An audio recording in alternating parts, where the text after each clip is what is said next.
epiphany. You show me the way.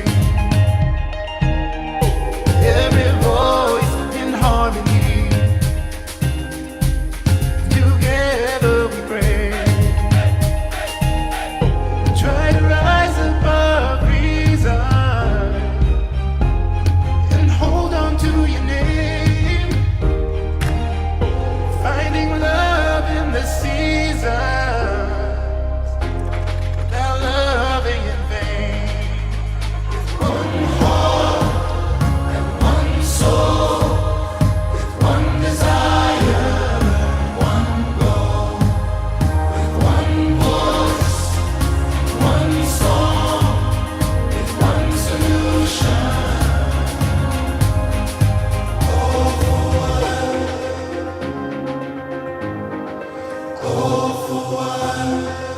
No.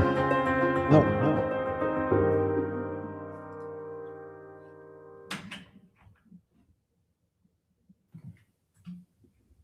Hello, are we here?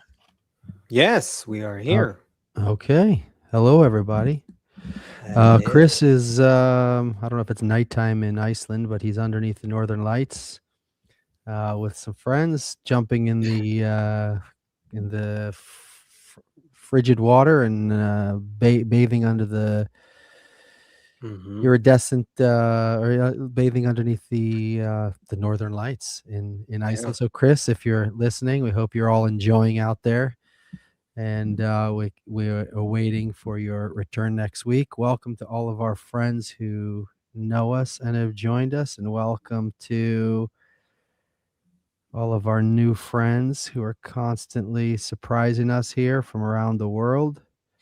I see some familiar names, and I see a name I don't recognize from South Africa. So hello. Good to see everyone. This is my name is Seth. This is Asaf. We're two students of the Kabbalist Rav Michael Lightman. We've been studying for a couple years, you could say. Hello, Ama from Ghana, West Africa. Happy to see you again. We have, I guess you could call it this disease, this inner burning that doesn't let us rest to know who we are, why do we exist. And not only that, we also have this desire to want to expand it, to want to talk about it in the world, to want to see a better world. And so we started talking at the beginning of COVID about these things, about what we were hearing from our teacher, about what's going on in the world. And we created this weekly update about how a couple of students of the Wisdom of Kabbalah see. They call it a podcast nowadays. The podcast. Now it's called the podcast. How students of the Wisdom of Kabbalah look at the changes that are going on in the world. We're living in such historic times from the perspective of our soul, because there's times that are more slow and things develop much slower, and there's times of rapid development. We're in a time of rapid development right now with a lot of possibility. It could slow down, it could devolve into something, but nevertheless not so great, but nevertheless it's still moving in one direction. There's a lot that's in our hands to do. With everything that's going on in the world, we wanted to give you some forces, some additional powers, some new perspective on things, because we also expect to see a lot of changes in the upcoming few years. And we need all of our focus so that we don't just go through this like some animals, but that we go through this like spiritual, the spiritual creatures, the spiritual beings that we all feel that we know that we are. I was talking to a friend this week who's in his late 70s, very warm guy. And he told me sometimes I still feel like I'm 18 years old. I definitely also feel, sometimes I feel like I'm 100, but I also often feel, my kids tell me that I'm like cringy about some things. Although I feel like I'm like a kind of a cool dad, but they think that, like if I repeat some of those things, it's not cool. Mhm. But I'm not 18. If I let my beard grow out, there'd be a lot of white whiskers in it. When you're in your late 70s, like this guy is, and we were talking, and it was a very warm and deep, long conversation. Suppose you're almost 80 years old and you're thinking, how many years do I really have left in this life? And it's sobering. He was talking about decisions he made in his life. He was talking about relationships that didn't turn out the way that he had wished. And there was a lot of regret. Like, if only, why did my parents send me to that Mm. place? Or if only I had done this a little different. Or, um, that divorce, and then the ramifications of the divorce on my children to this day. And Hmm. what can we do? It was um, so many things that happened to us in our life. So let's say up until this moment. Okay, let's say everything that happened to us until this moment, and today we're gonna plant the flag, and from here forward, it's gonna be something else. But until now, so many things were out of our control, and they leave this traumatic, like trees have rings. That's so they can tell what kind of winter it was 75 years ago by the size of those rings. By We also have this. Something happens to us at 15 years old, at 12 years old, and it leaves trauma in us. And if we don't manage these things and understand what's happening to us, it Hmm. debilitates us till until today. And all over the internet, there's all kind of techniques now for releasing stored trauma, and all kind of psychological methods for Mhm. dealing with all of these The issues are in the tissues. Yeah. issues are in the tissues. Yeah, it's I can't remember where I I think I heard heard it that from, before. That but sounds it's very yeah, it basically means that, like what you go through in life uh carries over through your genes, literally, to your descendants, to your kids. It literally gets written. Again, it's more complicated than that, but generally what we go through in life, the traumatic stuff for sure, it gets written into your tissues. Yeah. all right. So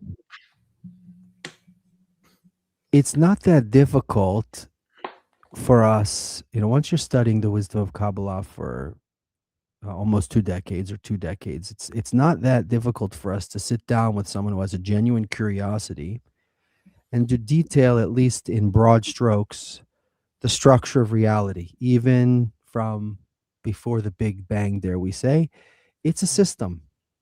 Mm-hmm. How the light descends, cascades down, and if a person is patient, and we have a little bit of time, so they can grasp it, and it helps. It really does help, even with our current operating system, meaning in our current software. I'm talking about just ourselves. I'm calling the system that's operating us our operating system, and how we understand the world as our software.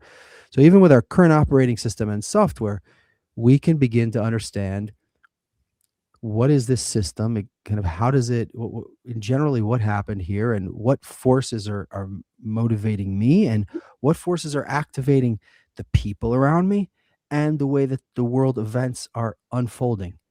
This, believe it or not, that's not super complicated to begin to understand. However, when it comes to the part of myself that I can't run away from, when it comes to that, like, for example, to know something is one thing, right? But to actually live with your feelings, Mm-hmm. there's a difference between like a fact and a feeling. And you can know a fact, but the feeling may cause you to just explode, or may cause you to not be able to focus, or may cause you to lash out, or act a certain way in a relationship, in a negotiation, in a family or something, because of feelings. To change that whole inner to deal with those inner questions of, why did these things happen to me? How come things are the way they are? Why is the world look the way it looks now? In order to look at that from an authentic place, from a way from which we can actually transform to something, we need a software update.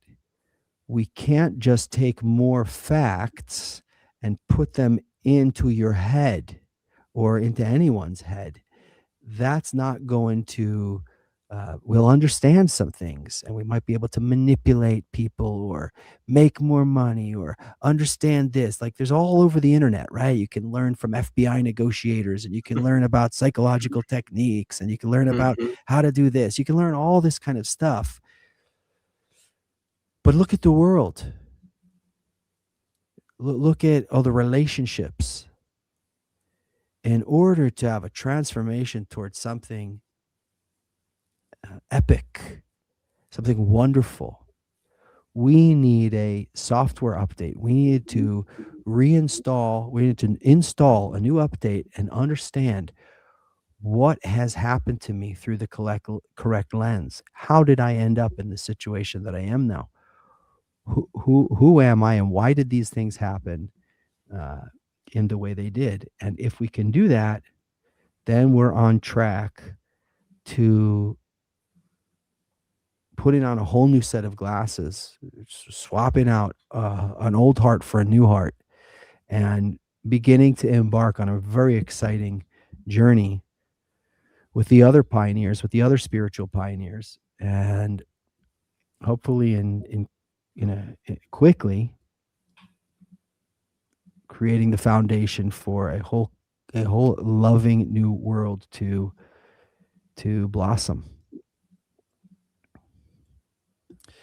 All right. Our life is a projection of our soul. Our soul is something eternal. Our life feels very limited. We have a clip from our teacher, Rob Lightman. Let's watch Yes. this clip, and then let's open up this conversation and understand. And also, we're going to look in the. I have YouTube open, Asaf. I don't know if there's a Yeah, chat I'm anywhere looking else. at YouTube. There's also Facebook, but mostly YouTube. So Okay, yeah. so we can. If there's comments or questions here, if you put them in the chat, we'll see them. So let's see Rob's clip, and let's see where we can go from there. All right, let's do it. In every state along the way, let's put it this way. Later on, you'll see. In each and every state that you pass through, whether in single or double concealment, you'll see how these states are calculated with absolute precision, that they're set against the end of correction. Every state, you must be in it. None of them can be bypassed or changed in any way. In everything you feel, and the depth in which you feel it. It's simply the structure of your soul. Through this you discover more and more as if facets in this structure, walls, I don't know how to call it, partitions within this entire vessel. So now you're complaining, I understand. It's like someone who was put into a labyrinth. How do you call it? Maze, right? And you walk, and you get stuck against walls and corners, constantly taking blows. But every single thing that you receive a blow from, where you don't know how to move forward, and still you make some kind of movement in the darkness. All of these things, down to the very last detail, are calculated. All right. Okay. I love that. That's so, that image of, like your whole life, like in everything that's happening to you, there's like two big things here, right? That I mean, just two, right? There's the whole world in what he said there, but But let's like maybe focus on two aspects here. One, your whole life, everything that's happening to you, you're like, you actually don't know where you are, and you're bumping against walls in the dark. That image is so, I mean, it's like, you go through life, we think we know what life is, right? Like, think good things happen, bad things happen. We just talked about it before the show. It's winter now, you know. For some people it doesn't come so great. By the way, I think both of us are not winter people, by the way, right? Yeah, but you're in the Middle East. It doesn't it isn't it better? I always dream that once I get there, it'll be Bro, I much don't know. I mean, easier. ask my family, like my kids, my wife. They all like winter. I don't like winter. It's Oh, like, here it's here you're always inside. I'm always inside. yeah, I and go to you're like work, a it's dark beaten out. I come home, animal. it's dark out. I get to You the have to office, like it's dark. I leave the office, hide. it's dark. It's always I had that. dry. The heat You is know what? always It's blasting. yeah, it's kind of related to like an argument I had with my son the other day, right? Like, to what we're talking about, also with the rough clip we just saw, kind of related.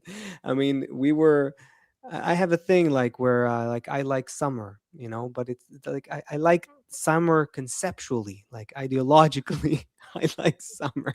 You go out, you live, it's life. You can come out and go to the beach. You can like, and in the winter, to me, like in my mind, you're like a beaten animal. You have to hide. You're always cold. You need to like protect yourself and wear more and more clothing. And and now you need an umbrella because the rain is getting you. It's like I understand the need for winter. We need Brother, winter. you It's live in part the of Middle nature. East. What are you complaining about? Of course, of course. That's our friend in Chicago now is at minus 25. They had minus 35 Celsius like 2 weeks ago. I'm hearing that. Anyway, so my son goes like, no, winter's great. I'm like, okay, give me something that's great about winter. And he goes like, yeah, it's awesome when like it's cold and then you make like a hot, like a hot cocoa or something, and you like you drink it at home. And I'm saying, so basically, it's like you're saying it's awesome when you stop after you bang your head into a wall. It really feels good if you stop. So basically, where is the what makes you the great what gives you a great feeling to drink the hot cocoa? Because it's cold. Like, if you didn't have some deficiency, then you would have no fulfillment, right? And that's Kabbalah 101. Now, as we're going through life, our teacher tells us, you don't really know what is the kli, the desire, the vessel, the spiritual vessel that you are building. And so your life, it's actually a Well, process let's of explain that. Hold on. Let's explain that for a second, because yeah. if I wanted to Mhm. get a German Shepherd puppy or Golden Retriever puppy, right? Mhm. And I wanted him to be well behaved, so I'd look for a trainer. I'd get him. I'd take him for a walk every day. Clear. If I wanted to be an architect, like I have a certain path in front of me. So what does it mean when you say, like, just be a little more clear, because you're already using technical language. I don't know Yes. what my desire is, or what, I don't know what you said, but Right. what does it mean? Right. So our entire life has a higher purpose than life itself. So it's not Life just itself, like get my job, yes, pay my mortgage, get to exactly. Florida this winter, get Exactly. my kids into college. So this whole material earthly life that we know, where we try to just basically feel good and have a decent job and a career, maybe we want to be famous, we have kids, we have hobbies, we do all kinds of things, we call that life. And at some point we die, and that's it. Kabbalah says, no, that whole thing you call life is actually something we call a concealment. You are under concealment. What that means is that the true reality is hidden from you.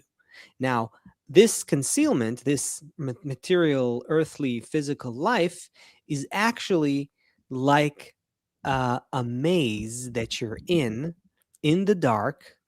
And while you're going through life, you're actually working to build a higher existence. And you do that by building a desire for that higher spiritual, eternal existence that is independent of the life and death of your physical body.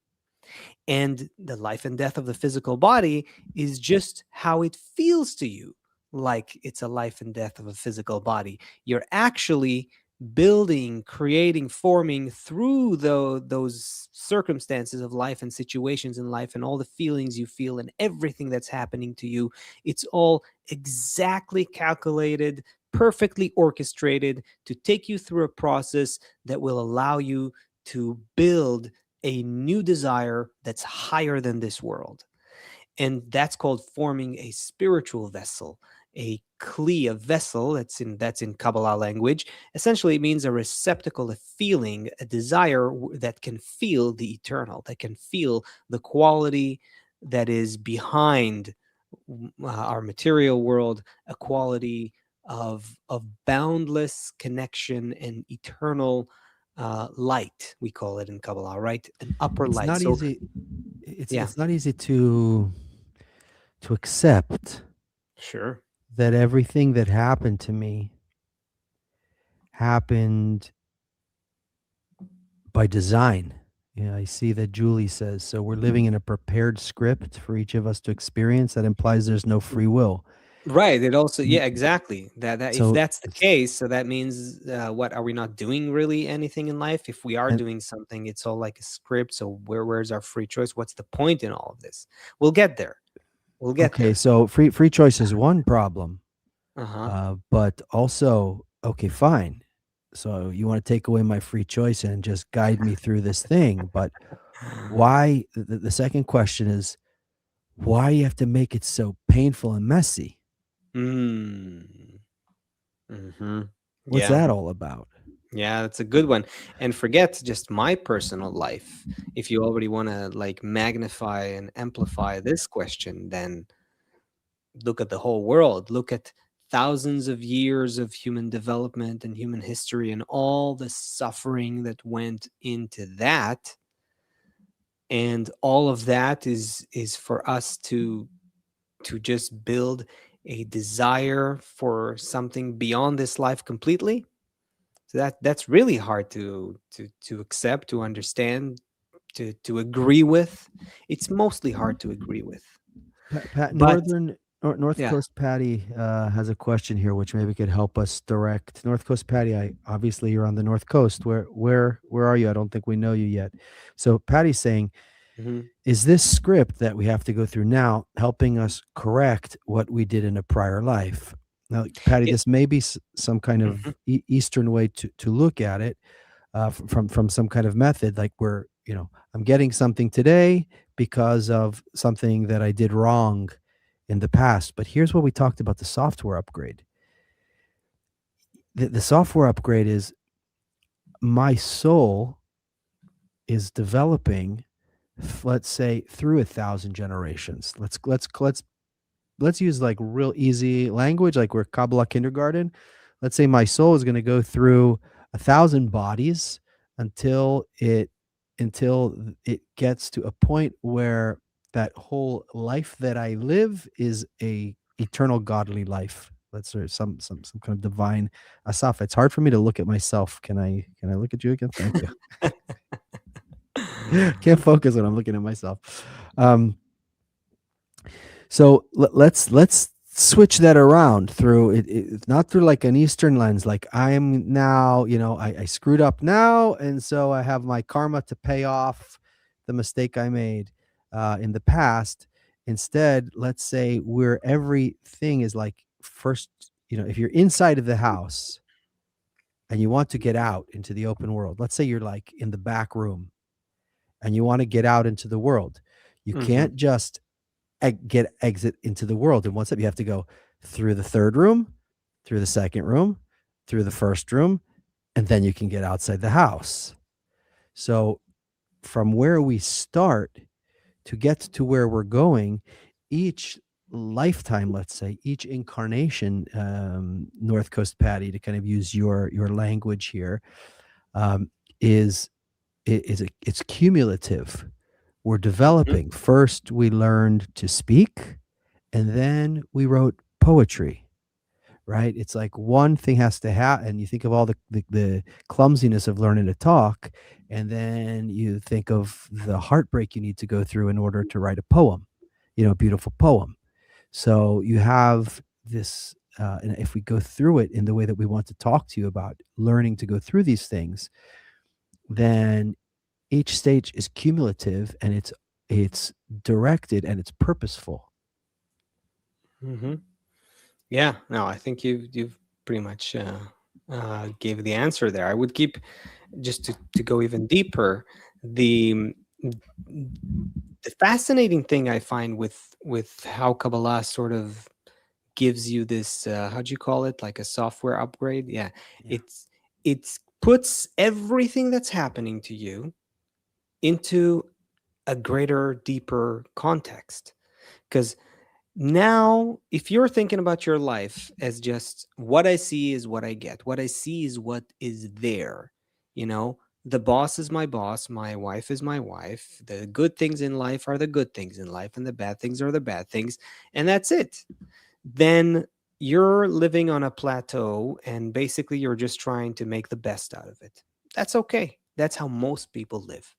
People who are spiritual seekers, people who have this point within them that's asking them what's going on behind the scenes, what is really happening, behind the curtain. What is this reality for? Is there a deeper, higher purpose and meaning to everything that's happening? That's where you actually begin to feel that this life is not clear. It's actually a life that conceals from you something beyond this life. So, this entire thing you call life, my life, becomes a concealment. And there's different stages and aspects of this concealment, largely divided in Kabbalah into two stages we call single concealment and double concealment. We're not going to go deeper into that now, okay? I won't. But the what I want to say is that it gradually, through reading the sources and getting guidance from your teacher and learning how to collaborate in these spiritual efforts with other people, you begin to feel how this concealment that you're in is designed to purposely build in you new emotions, new sensations that relate your being to the spiritual, to the eternal, to that which is beyond the veil, to that reality that even if you still don't feel it, you already feel connected to it. Even if you still don't see it, you already feel that it's concealed from you. And so life becomes like something that is beyond just what you see and experience through your body and your five senses. You're beginning to sort of read the map differently. You're beginning to read some uh, uh, encrypted messages through everything Asaf, that's happening to you, because everything has deeper meaning. Yeah. Quasir Rhodes. So Quasir Rhodes, also let us know where you're from. I don't recognize your name either. Yeah, me too. Ask I a can't remember. question. So corporeality is all about concealment. Whether the person going for seems to be a great life or not so much. Whether the Like, person is having a good life or not so much, either way, from a spiritual perspective, this material life is a concealment. Why? Because the essentially, again, Seth, we probably, right, we won't get into deep into this, but in Kabbalah we but learn talk about about it technically, like in very, very just generally. Just don't go it. into details. I know it's going to be hard for you, but Yeah. at least say the words so people understand that there's a whole system behind what you're saying. Mhm. Right. So exactly, the greater the system of reality, the system of creation that we're in, is essentially built from two components: light and vessel. That's it. And in our state of perception, what we call this world, the light is completely concealed. And that gives us a sensation that we call this world. So this world isn't a place we are in, it's a state of perception that we are in, a state in which we don't know where we come from. We don't know who we really are. Ask any person on the street, what's the purpose of human life? Ask the smartest, brilliant scientists. Everyone could have ideas, if at all, if they even think about it. No one knows why they're here. That's how we start our existence, as creatures who don't know exactly where we are. That means that we are under concealment. Our whole development, our spiritual development as created beings, is to gradually lift the concealment and understand who we really are, where we really are, gradually discover all of the threads that are connecting us to each other, to all of nature, to the rest of reality, and ultimately to the guiding program or force that holds and sustains and guides this whole reality. And all of these connections are already there. Everything that's happening to our life, that's happening in our life, is designed to push us towards revealing these connections, but we're starting from 100% concealment. And that's what human existence really is. We're not just bodies in a physical world that live for 90 years and then die. That's a perception, a broken, limited, fragmented, very distorted perception of reality that comes from concealment, just because the true reality is concealed from us. North Coast Patty is a little pretty active over here in the chat. Says I was born with some bad desires, propensity for bad desires. I found myself being a victim from those desires. Okay. Tell her why I'm laughing, Seth. Tell her why. And Cairo, you may be. Is that Cairo from Kabu? Because I saw I answered some questions yesterday from a Cairo. A lot of questions actually. Cairo, I think you had 5 long questions there. Cairo says, I was told that the physical world is part of the spiritual world. Later, I heard that what happens in the physical world doesn't affect the spiritual world. I'm confused. First of all, if you're confused, that's great. Yeah, that's good. That's okay. Good. Second of all, Cairo, we don't have in this world strings that we can pull to affect something in Atzilut. Okay. Or I can't, spin around 4 times or wrap leather on my arm 7 times or 10 times and do something, kill an animal sacrifice an animal in a certain way. Or there's not that I can do, there's no buttons, there's no physical buttons that move the angels and the forces up top. So what's the purpose of this whole life then, Asaf? the physical world, the confusion was, where's the physical world and the spiritual world? Is it one included in the other? And how can I yeah, want to exactly change things? Where's the lever? So first of all, I would say that there is no physical world. There's only a spiritual world. There's only a spiritual reality, meaning there's one reality. And before we go further, a commercial message from our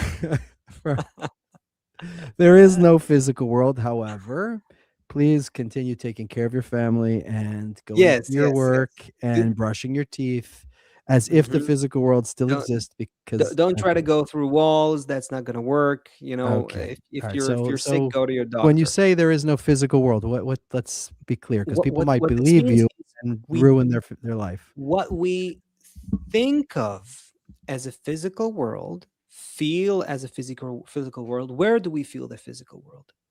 It's felt within our spiritual vessel.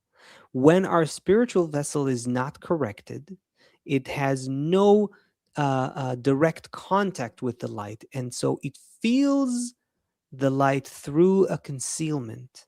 That's what feels to us like this life in our physical body.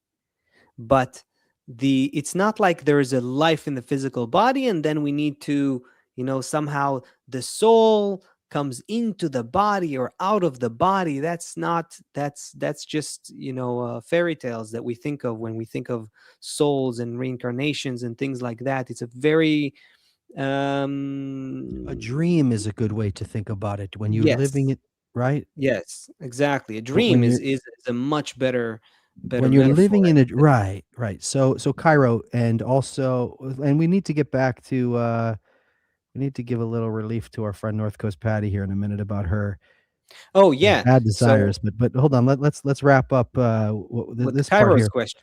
Yeah, So what if we was the think main question so if we there? think we have a body, the connection between the physical world and the spiritual world. If we think we have Oh some yeah. body, and that inside of it there's some soul, and I'm doing some things to affect the other.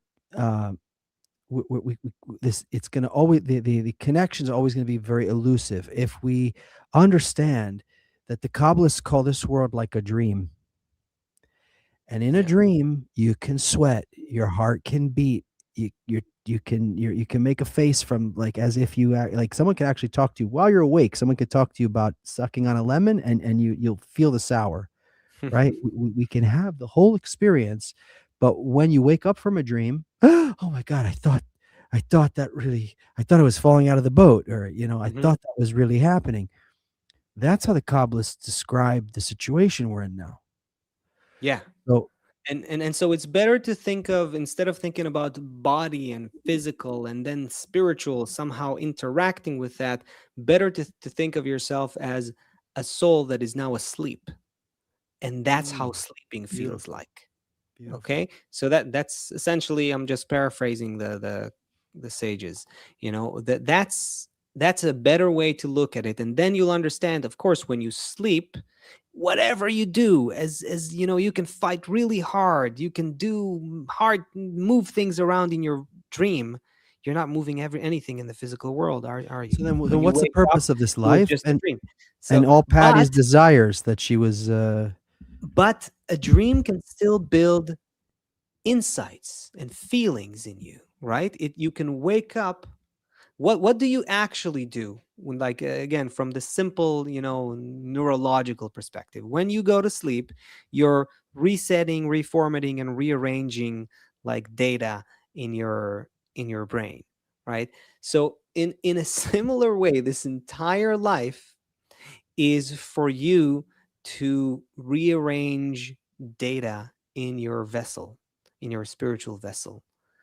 And so, uh, uh, except here, we don't wake up just by the clock. We have to want to wake up. We're gradually building a desire. This relates to what we said before. This is a concealment, a dream world, a maze where we do all kinds of things happen to us in life for us to build a desire to awaken, to wake up from the dream. That's essentially what's happening to us in this life. But while you're in it, don't try to go through walls. That's just not gonna gonna work. And if you're sick, go to the doctor. And if so you Patty, because Patty make sure says you tell to pay the bills. Yeah. she's getting surgery soon from her imaginary surgeon. Hmm. Yeah. And look, of course, You we're missed the talking about joke. it. What?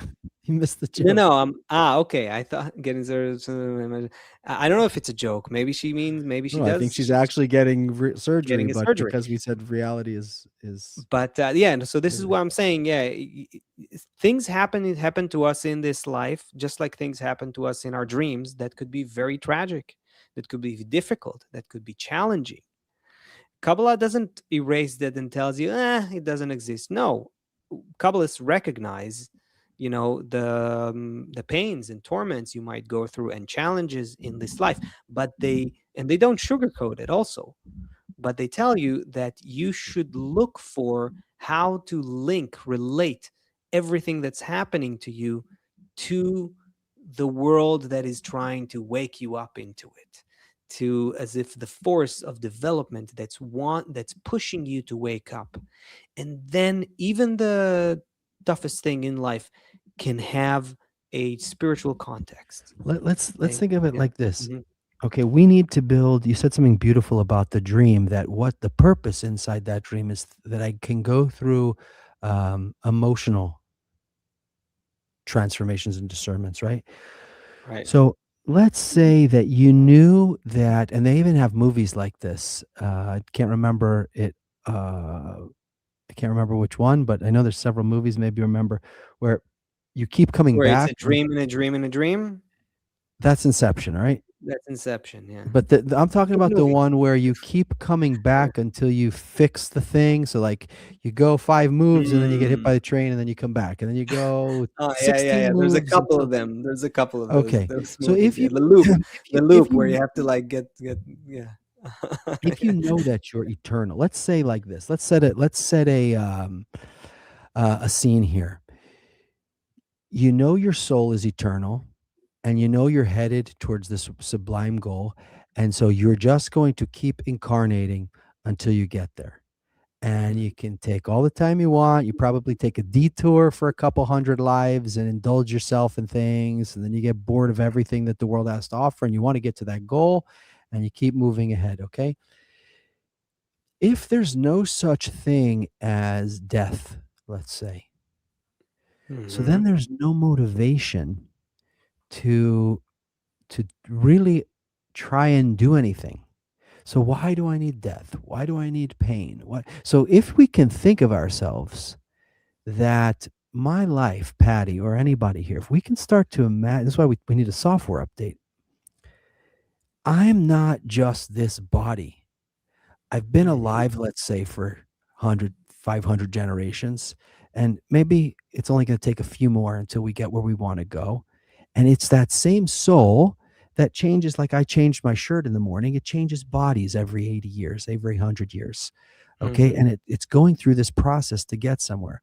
But if I don't have feelings in this dream, such as death, such as sickness, such as people I love, such as people I hate, then I don't, the system, those are the forces that the system uses to direct me. Because if I didn't have fear of the law and fear of death, imagine what would be going on here.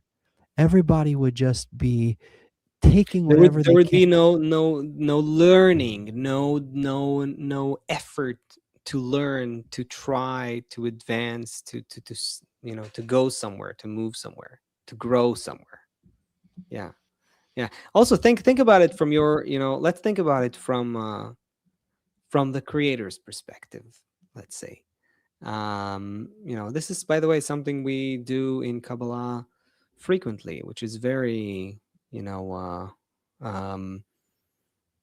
it could be controversial to some, but in any case, let's try to understand the thought of creation. How does this thing work? If I wanted Seth to take you through, to grow you, to take you through some emotional development, and I know this means you'd have to go through a lot to understand, emotionally feel some things. You just can't feel otherwise. Like, can you teach a 5-year-old girl, let's say, what it means to really love a man or her child?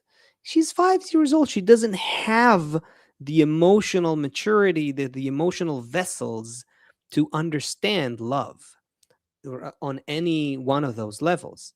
So in a similar way, if I want to grow a created being to higher emotional degrees and a greater expanded perception, the only way I could do it without actually, putting them through very difficult states is to put them in some sort of a simulation where they can experience some states, simulated states. So, but they would have to feel it as real. So this is why it's so hard for us to justify the creator. There was a question about suffering earlier, right?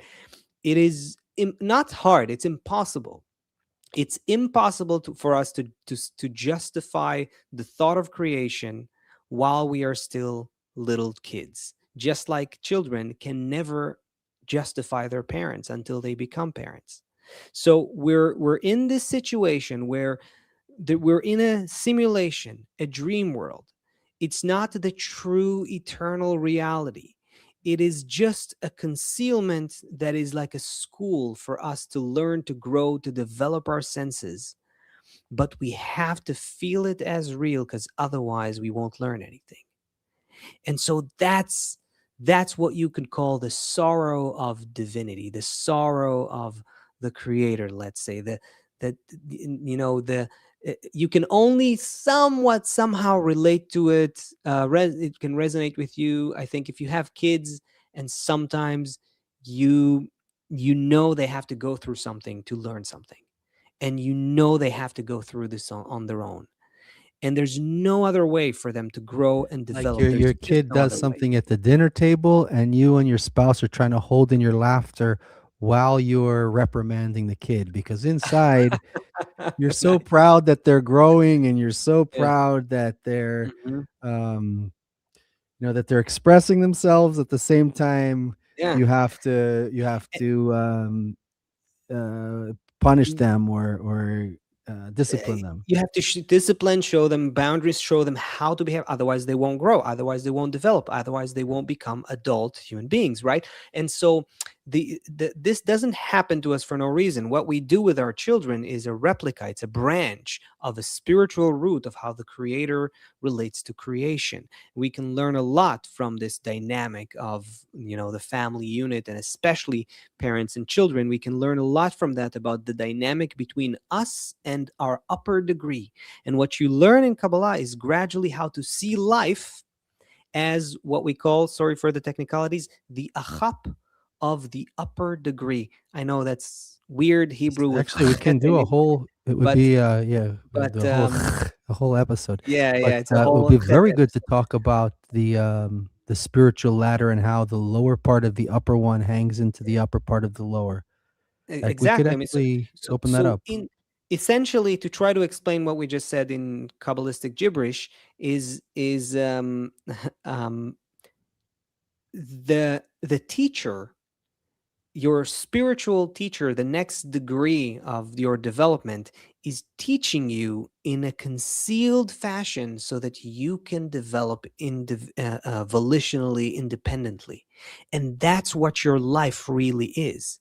And when you start studying Kabbalah, you begin to gradually get this hint that life is not all there is, on the face of it. There's more than meets the eye.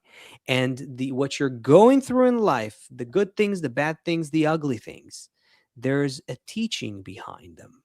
There's a lesson to be learned. There's a message, and it's not just a message, it's a simulation that develops your spiritual senses. But you need to take part.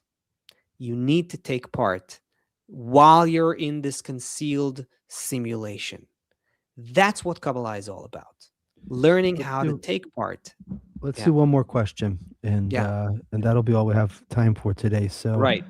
Marie Quinoa asked, "Is it also designed, or do we figure it out ourselves?" What does she mean? What is designed or I'm not figure out? sure.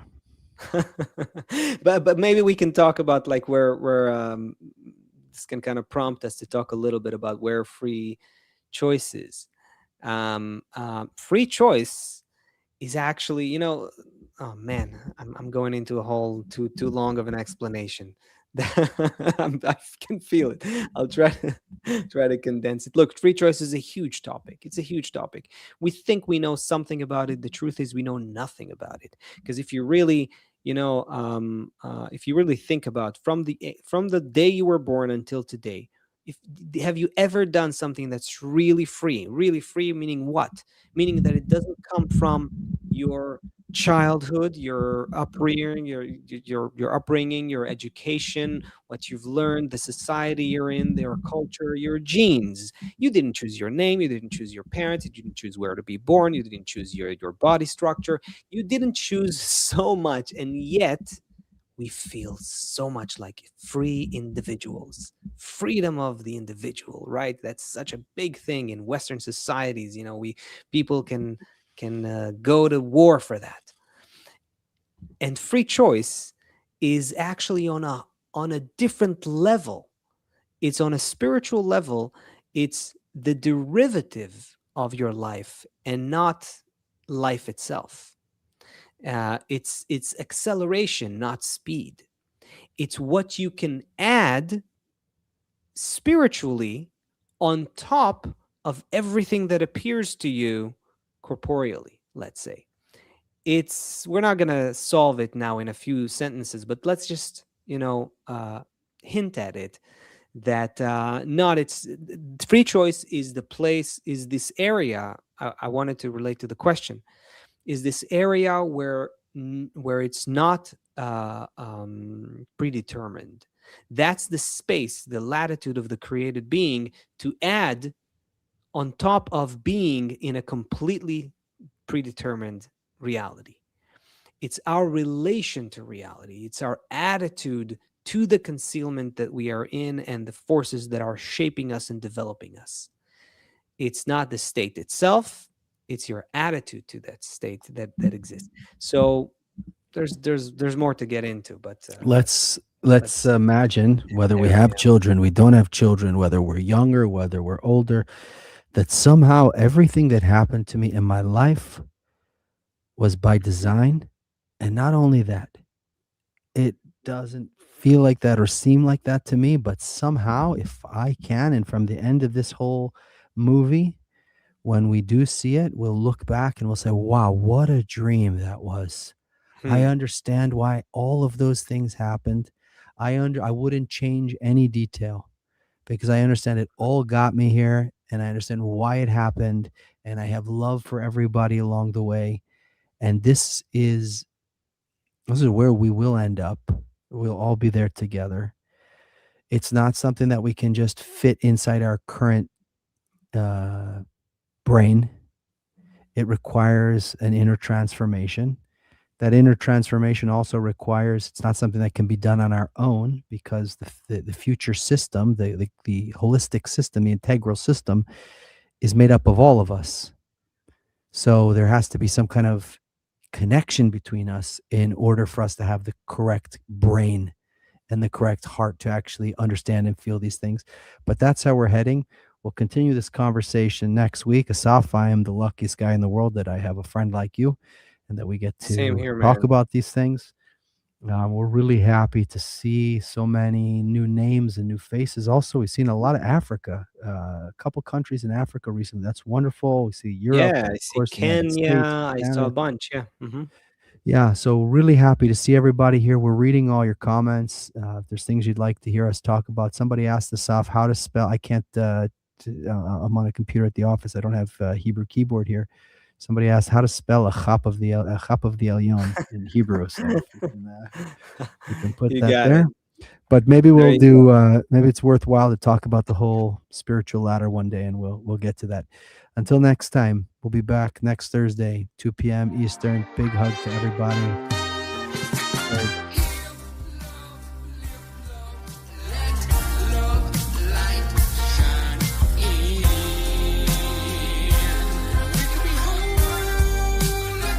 Bye, everybody.